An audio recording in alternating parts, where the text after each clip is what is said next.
Hello, my name is Russell Myers. Welcome to Issues Unite. All right, so this is day number 3.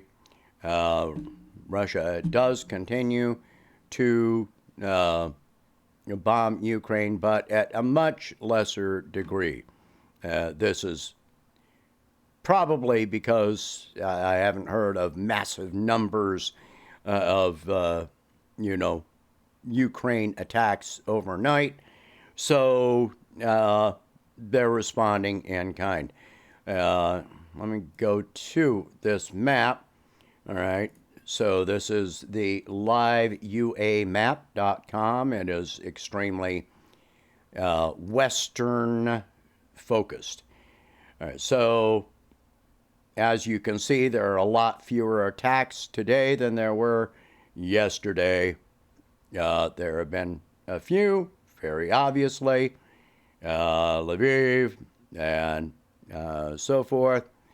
So there are a lot fewer attacks that are going on today. There are other things that I'm going to go into in another video that is related to this. But, all right, so the United States has promised that they are going to send these air defense systems to Ukraine. There's a whole lot of problems to unpack with that. Let's start with the fact that in February, at the beginning of this, Ukraine had air defense systems. Guess what some of the first targets were that got taken out? Air defense systems. And, I'm suspecting the United States has been sending different weapons systems over there, radar systems, and all this kind of thing. So, we've probably been sending some air defense systems over there already. So, but the latest one is that they're going to send these NASAMS. So let me go into that.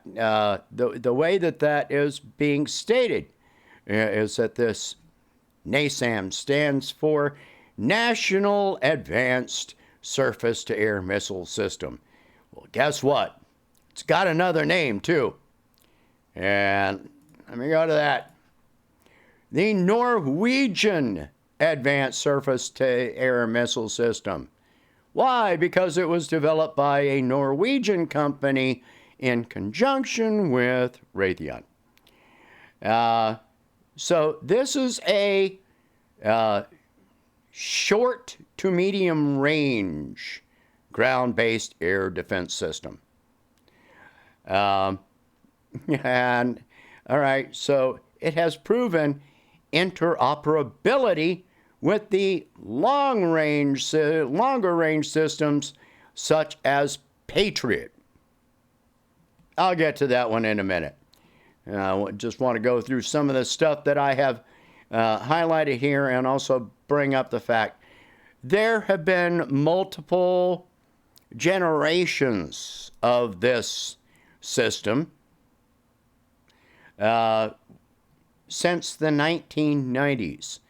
So when they say that they are sending these systems, there's no guarantee of what generation is going to be provided to Ukraine. But, okay.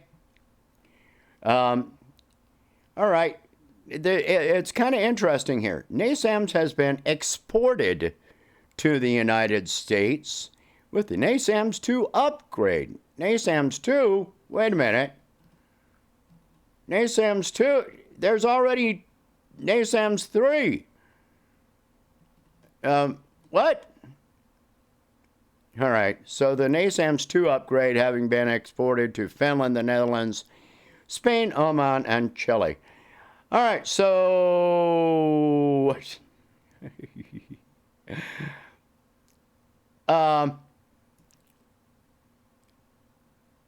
So it will. Here's what's going on here. All right, latest information here. All right, this isn't a new promise to Ukraine. On July 29th, the U.S. Department of Defense disclosed that it had started the formal process of acquiring the NASAMS for Ukraine. It will be 2 batteries. Each had 2 systems, each having 6 missiles.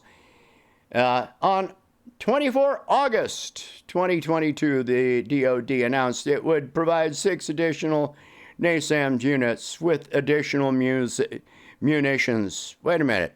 22 August? Wait a minute. 24 August. Well, it's now October 12th. And now they're talking about... Okay. Yeah, all right.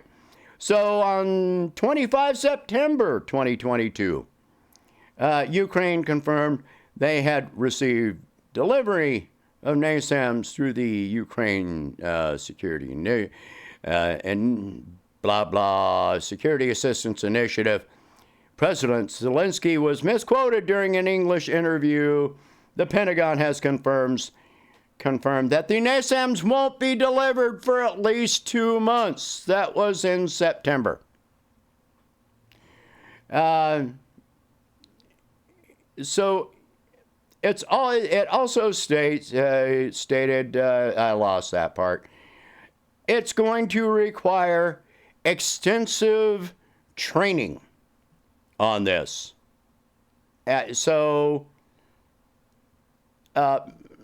Anyway, extensive training means it's going to take months for them to learn to operate this system. And that's, I don't know if they're already being trained. Yeah, there was something about that previously. What, did they change that? Yeah, because they just started training on the 6th of October. I can't find it now, but I don't know, because I had one portion highlighted here. It looks like they actually changed the page since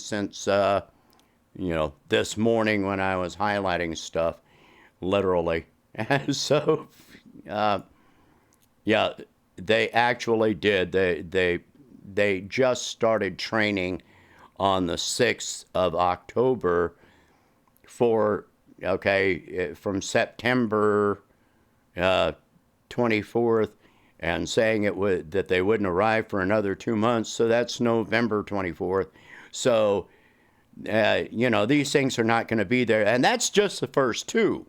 That's not the other 6. So, the other 6, there's no idea when these things might arrive.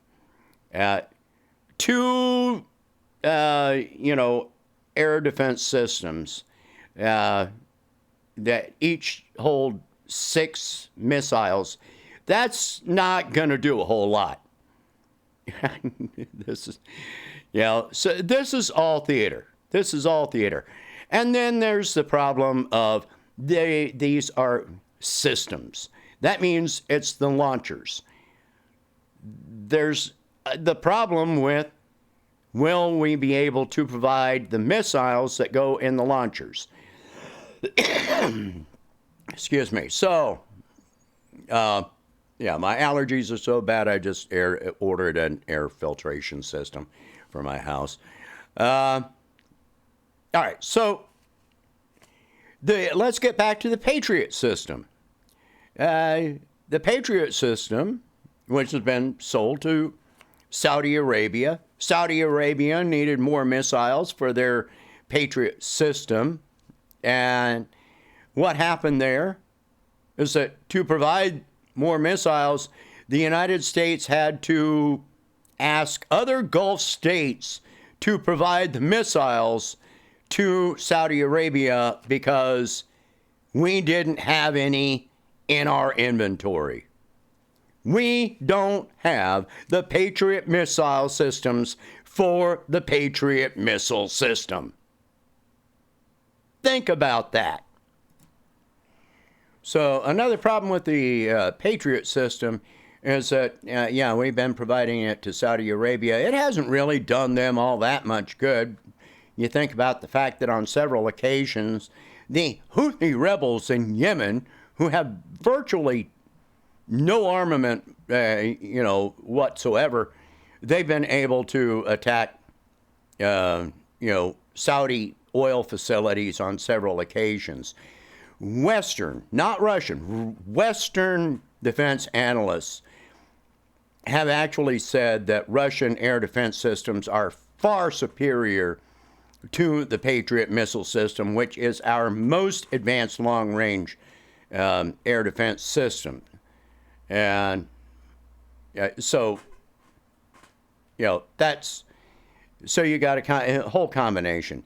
There are a lot of other problems with air defense systems. Got a few notes here. All right, first of all, you got drones. Drones can be low flying. They can fly under the radar, have an erratic flight pattern. They can fly in high, above the range of many systems, and then swoop in low, fly in an erratic pattern, and hit their target. All right. They can swarm. You send enough drones in, and they will overload a system. If you send in 10 drones against a system that's got 6 missiles, what do you think is going to happen? At least 4 of those are going to hit. If you send in 20 drones, bam, 14 hits. Let's see. So they can completely overload the systems. Air defense. Hypersonics. Russia's already been using hypersonics against Ukraine. They've already said this. Now, those are expensive and difficult to produce. So those are reserved for high-value targets. So they haven't been using, exclusively those. It's a combination of,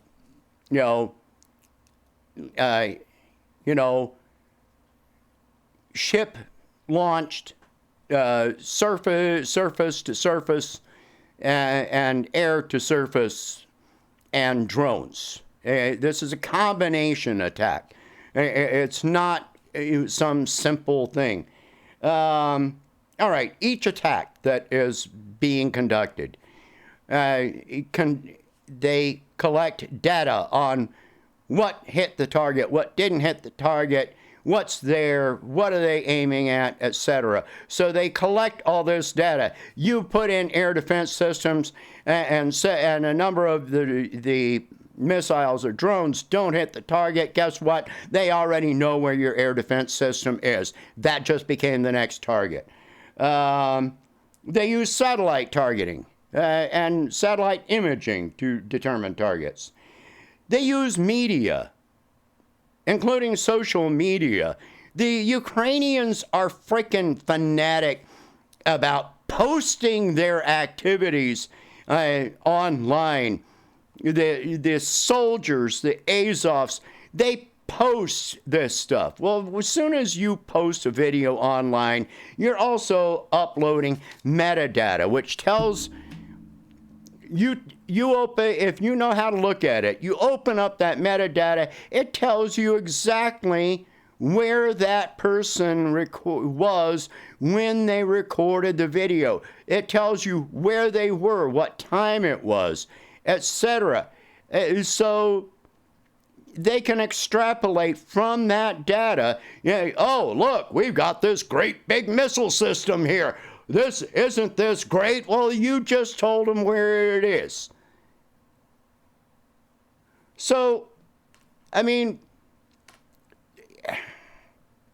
the Ukrainians had to, and foreign soldiers had to be told to turn off their cell phones.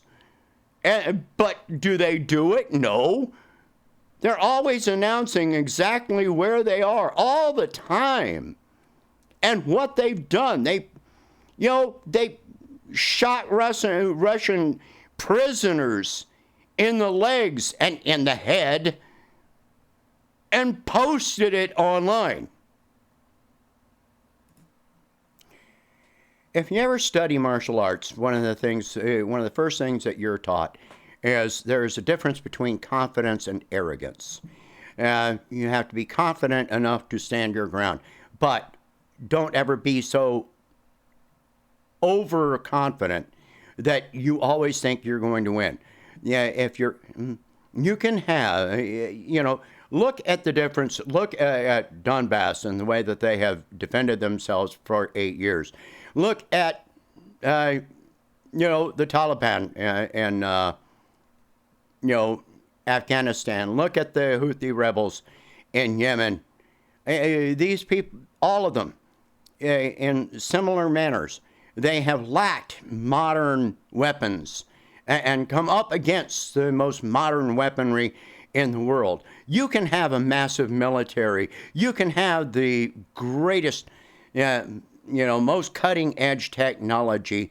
But if you are overconfident, you rely on that technology so much, and your numbers so much,